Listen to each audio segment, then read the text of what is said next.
Okay, so this is going to be the review for the harder questions. You're going to be doing a little review tonight for your homework for some of the easier concepts and just like the little pieces that we want to make sure we can remember, the certain special relationships, some of the proof vocabulary, stuff like that. So this is going to be the harder questions. So let's go ahead and get started. So we got this picture here. Again, you're going to want to be following along on your paper, copying stuff down as necessary, pausing the video as necessary, all of that jazz.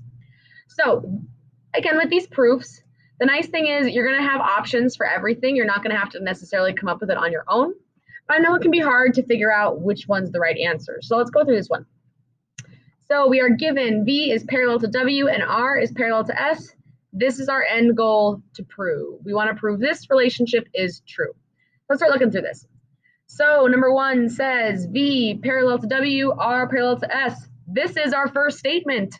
What is our reason? Given. I shouldn't even have to say that anymore. If you have a proof, we have to start with what we're given because that's the information we have to work with, right? So first reason, super easy points, guys. If anybody misses that, oh my gosh, you have been asleep in every single lesson. First reason, always given. For the second reason now, again, and you want to be doing two things as you go through these proofs. One, you want to be referring to the picture, because obviously it's there. But two, you also want to be following along with these statements. We want to give a reason for why we're able to go from this statement to the next statement to the next statement. Sometimes our reasons are from the picture. Sometimes our reasons are from what we've already stated so far, and it's just kind of been carried down. So let's look at this. We got 10 equal to 2. Well, I don't have any other statements up here that I can kind of refer to, so it's probably from the picture. So here's 10, and here's 2. I'm going to ignore this side of my picture for right now because I don't need it right now. So 10 congruent to 2. The reason why is, what's the name of that relationship? That's going to be our reason. The name of the relationship is, they are corresponding angles. That's why, since we have parallel lines, corresponding angles are congruent. Now we go to the next one. We've got 2 plus angle 3 equals 180. So once again, looking at my statements there, I don't have anything I've already said that would lead me to be able to say this. So it probably comes from our picture. So I'm going to erase what I've scribbled out because 2 and 3 are off to the side here. So here's 2 and here's 3. I don't need to focus on this side now. So the reason why these add up to 180 is going to be the name of the relationship between these two. Ignore this side. What is the name of the relationship between 2 and 3? Those are consecutive interior angles. They are on the same side of my bridge. Here's my bridge. They're both above it. And they are on the inside of the river. Here's the river. They are both on the inside of the river. Consecutive interior. So the last statement now. So now that I've said a lot of things, it's possible that the reason why I'm able to say this is because of things I have said earlier. So especially as you get further down into the proof, you want to move away from the picture and look at what I've said so far. So this is what I wanted to prove. Good, we're there. What I've said so far is that 10 equals 2, and then that 2 plus 3 equals 180. And now I'm able to say 10 plus 3 equals 180. Why am I able to say that based on what I've already said? Notice what has changed from this statement to this statement. That's all that's changed, right? Measure of angle 2 got replaced with measure of angle 10. What rule is that? What do we call that when I replace something with another thing? This is substitution. I substituted in the measure of angle 10 because I know that 10 and 2 are equal. So I can substitute in 10 in place of 2 because they are equal. Let's try another one. Okay, so this one's going to be a little bit different. Now, I want you guys to notice something also whenever you do a proof. Notice here, our proof was an angle relationship. We did not use any converse statements here. Notice we didn't do that. If our proof is parallel lines, we will end up using a converse postulate. We don't know when yet, or we don't know which one at least, but we know it's going to be a converse. So here's my given. Let's look what we got. We only got 3 things we got to fill out. My given is angle 1 is 136, and angle 5 is 136 as well. Remember to pause the video if you need to at any point to copy stuff down. So what's our first reason, guys? Given. Shouldn't have to say that anymore. Super easy points on the test. We always have to start with, here's the information I know. Now we look at the next step. We say that angle 1 is equal to angle 5. So again, like I said, we can look at the picture. Now, we cannot yet say the name of the relationship between them because we're trying to prove these are parallel. We don't know they're parallel yet. These special relationships only apply when we have parallel lines. And since parallel lines comes here, I can't use one of those relationships before I have said that I have parallel lines. So it's not going to be a name of the relationship. What it's going to be is how we got from here to here. Both of these things equal 136, and so they equal each other. What is the name of this property? When 2 things equal the same thing, and those things are then equal as well, what's the name of this property? Transitive. Hopefully you got that it was transitive property. Hopefully we're getting used to that. If they both equal 136, then they both have to equal each other. Now that we have proved that these angles are congruent, now we can say, okay, yes, because these angles are equal, then I know for certain these lines are parallel because of the name of the relationship between them. And then be careful, because we're trying to prove lines are parallel, we need to tack converse onto it. So what's the name of the relationship between these two? And then tack converse onto that. You should have used the corresponding angles converse theorem. If we are trying to prove lines are parallel, we are doing a converse theorem. Hopefully that's starting to kind of click. Prove lines parallel, tack on a converse. Okay, we got one more proof we're going to do. I know they're kind of a lot. This one in particular is a long one. And then we're going to move into some of the other calculation problems. So notice what we're given. We are given lines are parallel. What this means is, are we going to use a converse or not? No, we are not going to use a converse because we are given lines parallel. We're not trying to prove that lines are parallel. Make a note to yourself. If the proof is lines are parallel, we will end our proof with a converse statement. But we don't have that, so we're not going to use converse at all. So I'm not even going to ask anymore. First reason is given. I really hope I don't need to ask that. First reason is always given because that's what's given to us. Now again, like I said, since we are given these lines are parallel and that angle 7 is 41 degrees, we know these special relationships apply. If I've got parallel angles, we know these special equal and supplementary relationships exist. So let's look at number 2. We have the measure of 7 and 6 equals 180. So here's 7 and here's 6. Now again, we know that to be true because these lines are parallel and because of the name of the relationship between 7 and 6. What is the name of the relationship between 7 and 6? These are consecutive interior, and consecutive interior angles add to 180. So this is good that they add to 180. Interior. Okay, now we have that 4 equals 6. So I'm going to erase this now so I don't get too difficult about that. I have 4 equal to 6. Now this is a tricky one. We haven't talked about this in a while. Notice both my angles are over here on this side of the riverbank. This is not going to be a consecutive and alternate. It's not, because they're not coming from different sides of the river. They're both over here on this bank.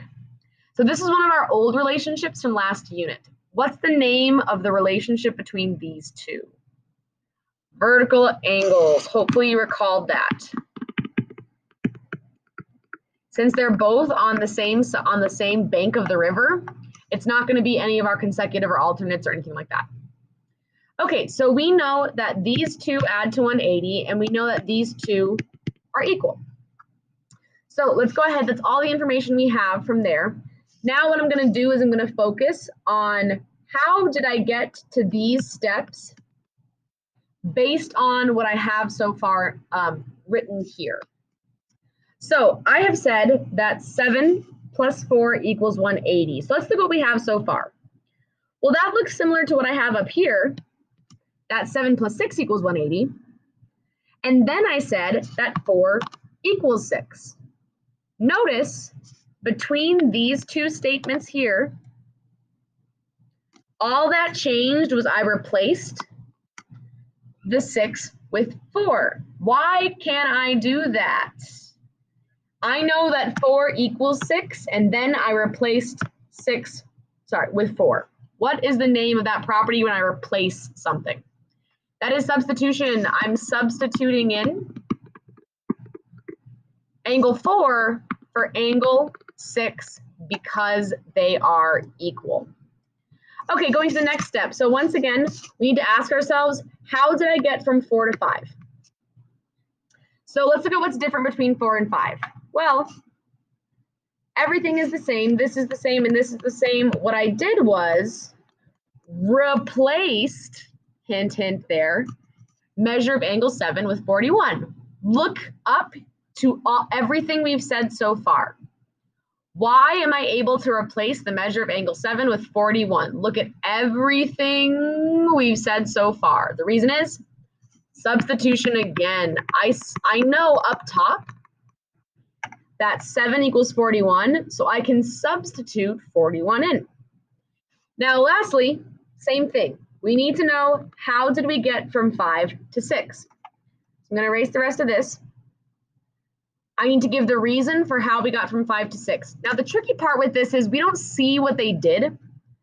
We just see where they ended up. But hopefully you can see that angle 4 is by itself.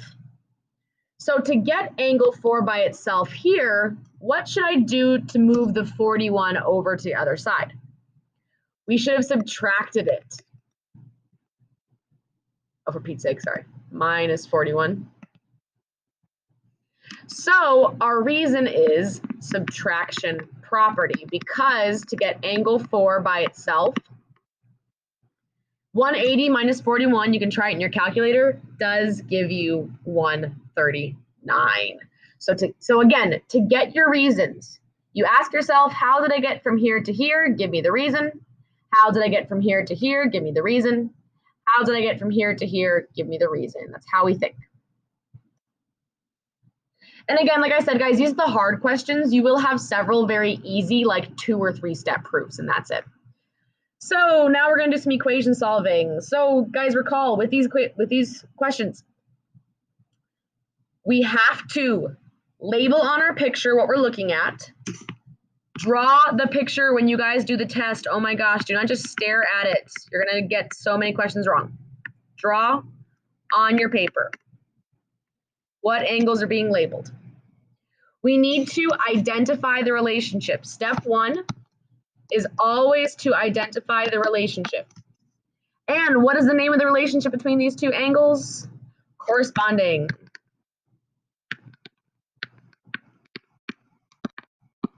Step 2 is to look at your notes, or maybe have it memorized.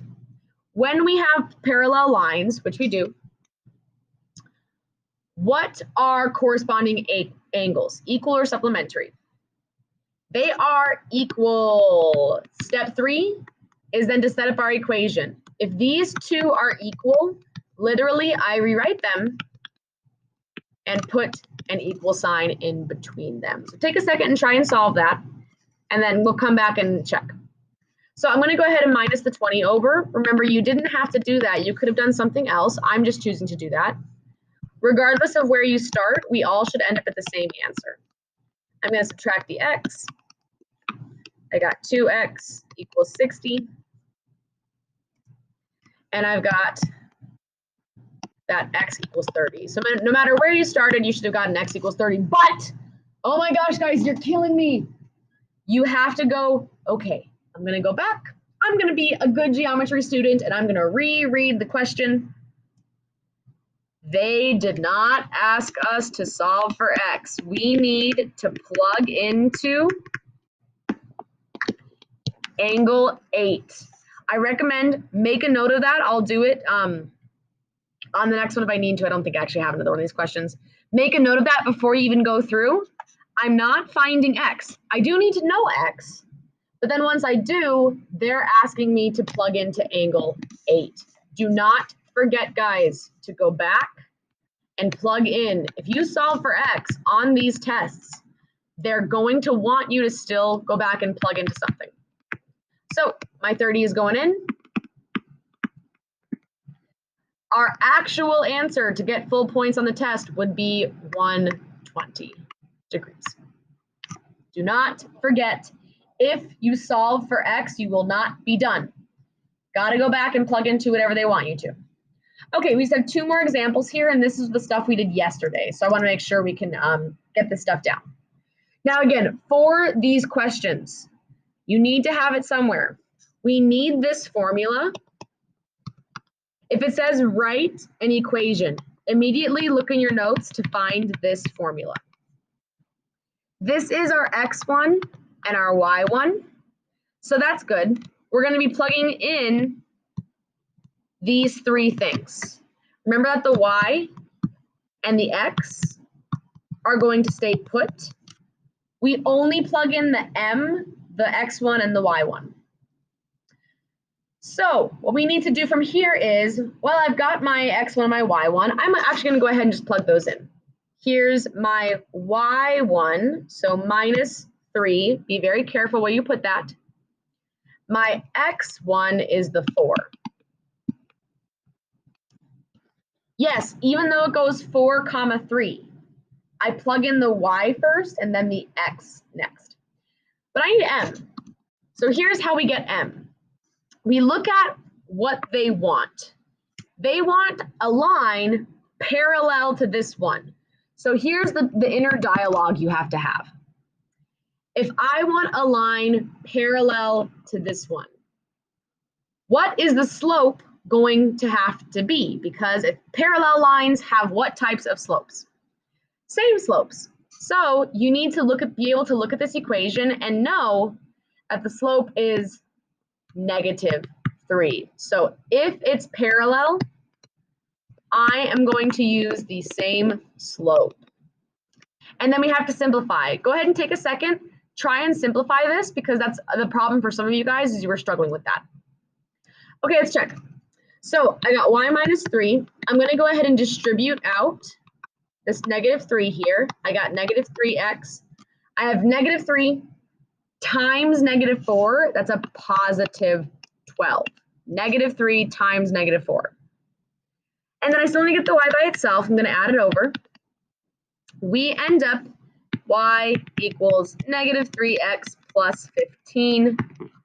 And that's what we box. Because the question said write an equation, we have written an equation. So again, you need to have this formula. You need to know we're only plugging in the x1, y1, and the m. And then you need to know what is my slope have to be for the line that they want.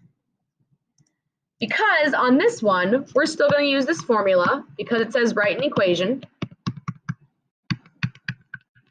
But here's the thing. Here's my x1. Here's my y1. I need to know my m. And here's how I know my m. I want perpendicular to this one. What are special about perpendicular slopes? They are opposite reciprocals. So I need the opposite reciprocal to this slope. So think for a second.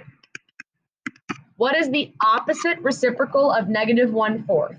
I need the opposite sign and flip the fraction. What is it? Positive 4 over 1. Sorry, that's a 1. That's a 1. 1/4 flips to become 4 over 1. This is negative. This needs to be positive. So this is just 4, guys. I'm going to go ahead and just use 4 because 4 over 1 is 4. Done. So let's be careful as we plug in. You got y minus, let's look back here. Our y1 is negative 2. Watch what I'm doing there. Y minus a negative 2. That's going to affect things, and you're going to get the wrong answer if we don't do that. My m is 4. The x stays put, and my x1 is 8. Okay, take a chance to go ahead and simplify that. Be very careful here with this minus a minus. Something's going to happen, and we'll come back to check. Okay, I'm going to go ahead and change this to plus 2 because minus a minus is a plus. And I'm also going to distribute this out. Now, because this is just x minus 8, I really don't need these parentheses. I really did need them over here with the negative, negative. So this gives me 4x minus 32. Gonna add the 2 over. Guys, use a calculator. It's okay. You have the calculator there in the test.